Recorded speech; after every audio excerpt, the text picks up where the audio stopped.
So natapos ko na to. After this one, I wanted to have another purple technique para magkaroon ito ng partner. Yung purple. Oh my goodness, ang ganda. Look at the details. So magkakaroon ako ng purple series. Series na siya.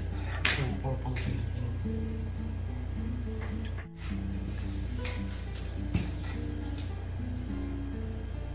Siya. So almost the same. Magkakaroon siya. So nag-underpainting lang muna siya. Then kapag nag-dry na siya, saka ko mag-sketch.